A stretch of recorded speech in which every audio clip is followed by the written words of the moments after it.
Part 2. When she had left, I asked Holmes about the case. The young woman is quite interesting, but her little problem is not very difficult or unusual. Would you mind reading me the description of Hosmer Angel? I then read it to Holmes. Missing, a gentleman called Hosmer Angel. About 5'7" tall. He's strongly built with black hair, black sideboards, and moustache. He's a little bald in the centre. He wears dark glasses, and he's got a speech defect. He has got a sallow complexion.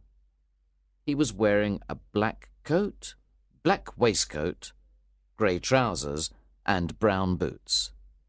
Please contact Miss Sutherland, etc., etc. That is enough, said Holmes. Now, look at these letters, which Hosmer wrote to her. What do you see? They are typed, I said. Not only that, but the signature is typed too. The point about the signature is very suggestive. In fact, we can call it conclusive. Of what? My dear fellow, can't you see how important this fact is to the case? No, I can't, I replied. Unless Hosmer didn't sign his letters because he didn't want to be legally responsible for what he promised. No, that was not the point, said Holmes. But now I will write 2 letters which will solve this mystery. One of the letters is to Mr. Windybank's firm in the city, and the other one will be to Mr. Windybank himself, to ask him to come here to meet us tomorrow evening at 6 o'clock. A few minutes before 6 the next day, I returned to Baker Street. When I walked in, Holmes was doing chemistry experiments. Well, have you solved it? I said as I walked into the room. Yes, it was the bisulfate of baryta. No! Miss Sutherland's mystery, I cried. Oh, that. I thought you were asking me about the chemistry experiment. There was never any mystery in the matter. The only problem is that the scoundrel did not do anything illegal, so he can't be punished. Who was Hosmer Angel, and why did he abandon Miss Sutherland? But Holmes did not have time to answer me, because just then we heard someone knock at the door, and then someone walking towards Holmes's room. This is the girl's stepfather. He wrote to me to say that he was coming, said Holmes. The man who entered the room was a strongly built fellow without sideboards or moustache, with a sallow complexion, and he looked at us with a pair of penetrating grey eyes. He was wearing a black top hat. Good evening, Mr. James Windybank, said Holmes. I believe this is the typed letter that you wrote to me to say that you were coming here. Yes, sir. I am sorry that Miss Sutherland has troubled you about this little problem. Also, I don't like other people knowing about our family misfortune. Anyway, I don't think that you will ever find this Hosmer Angel. On the contrary, said Holmes quietly. I am almost certain that I will find him. Mr. Windybank started violently and dropped his gloves. I am happy to hear that, he said. It is a curious thing, remarked Holmes, that a typewriter is just as distinctive as a man's handwriting. For example, in this letter of yours, I can see that this part of the R has a slight defect. There are also 14 other characteristics of your typewriter. We write all the letters in the office with this typewriter, said Mr. Windybank. And now, continued Holmes, I will show you what is really very interesting.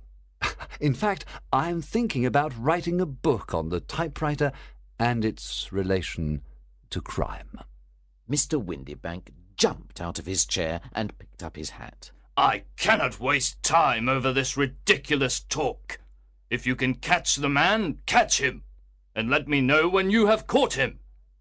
Certainly, said Holmes, walking over to the door and locking it.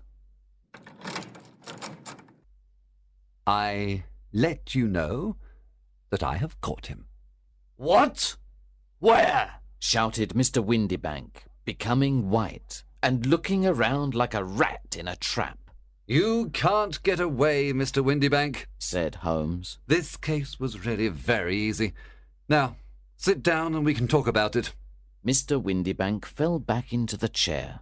I did not do anything illegal, he stammered.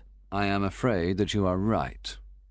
But, Mr. Windybank, it was a cruel, selfish, and heartless trick. Now, let us look at what happened," said Holmes. Then Holmes sat down and began to talk.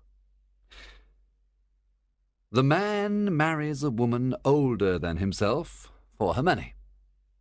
He can also use the money of the daughter as long as the daughter lives with him and the mother. The daughter has a lot of money, so it is important not to lose it. But the daughter is friendly and affectionate, so it is clear that she will soon find a husband. At first, this man tells the daughter that she cannot go out, but this will not solve the problem forever. Then one day the daughter says that she wants to go to a ball. What does the clever stepfather do then? With the help of the wife, he disguises himself. He wears dark glasses and puts on a fake moustache. Then he changes his voice and speaks very softly. He is even more certain that his plan will work, because the girl is short-sighted. Then, at the ball, this man keeps away other lovers by becoming the girl's lover himself." It was just a joke at first, groaned Mr. Windybank. We didn't think that the girl would fall in love. "Yes, that is probably true," continued Holmes. "but the girl really fell in love, and you decided to take the situation to the extreme. You began to see her often, and the mother said that she liked him very much. Then you decided to ask Miss Sutherland to marry you, so that she would never again think about other men. But it was difficult for you to pretend to go to France every time Miss Sutherland had to see Mr. Angel. You had to end the situation dramatically. In some way, you had to keep Miss Sutherland from thinking about other men in the future. Therefore, you made her promise on the Bible, and you told her that something could happen on the very morning of the wedding.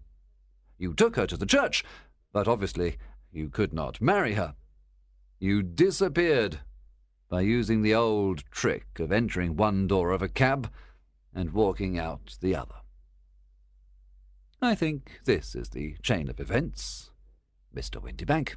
Yes, maybe that is true, replied Mr. Windybank. But I did not do anything illegal.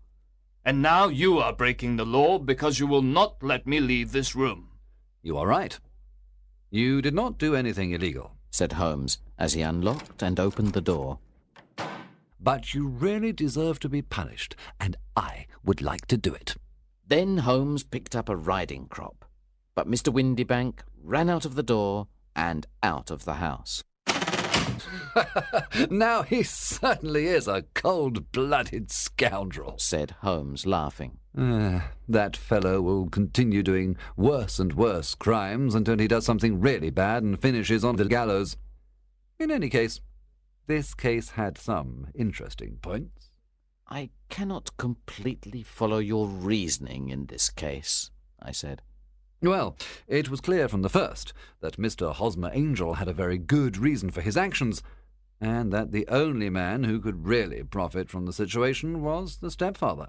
He wanted to keep the £100 a year.